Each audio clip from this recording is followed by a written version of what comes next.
గత కొన్ని నెలలుగా ఏలూరు జిల్లాలోని అనేక పోలీస్ స్టేషన్ల పరిధిలో విద్యుత్ ట్రాన్స్ఫార్మర్లను తొలగించి ఆ ట్రాన్స్ఫార్మర్లోని రాగిని అమ్ముకొని సొమ్ము చేసుకుంటున్న ముఠా సభ్యులు రెచ్చిపోతున్నారు. ఇక దీంతో రైతులు గగ్గోలు పెట్టడంతో పాటు పోలీసులు సవాల్గా తీసుకుని ప్రత్యేక నిఘాను ఏర్పాటు చేశారు.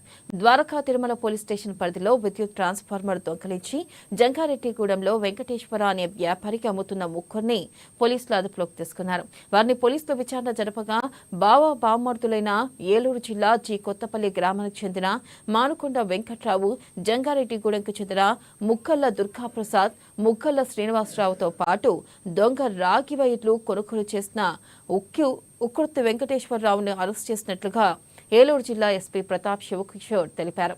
ఇక వారి వద్ద నుంచి 6,35,000 రూపాయల విలువ చేసి 639 కేజీల రాగి ముద్దలను స్వాధీనం చేసుకున్నామని ఆయన చెప్పుకొచ్చారు. చక్కగా వర్కౌట్ చేసుకొని ఈ ట్రాన్స్ఫార్మర్లు దొంగతనం చేసి దాంట్లో కాపర్ వైర్ చోరీ చేసి ఒక ముఠాను పట్టుకున్నారు.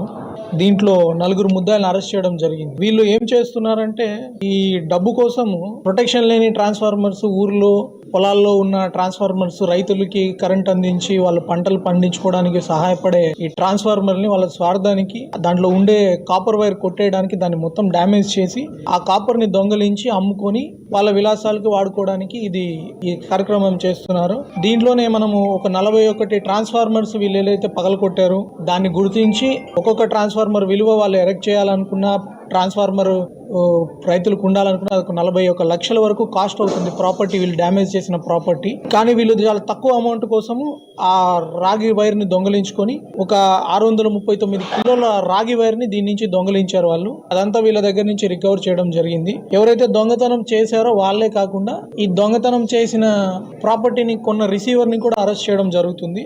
దీని ద్వారా నేను మళ్ళీ ఇలాంటి ట్రాన్స్ఫార్మర్లు కొట్టేసి దాంట్లో రాగి కోసం, మీ కక్కుర్తి కోసం ఒక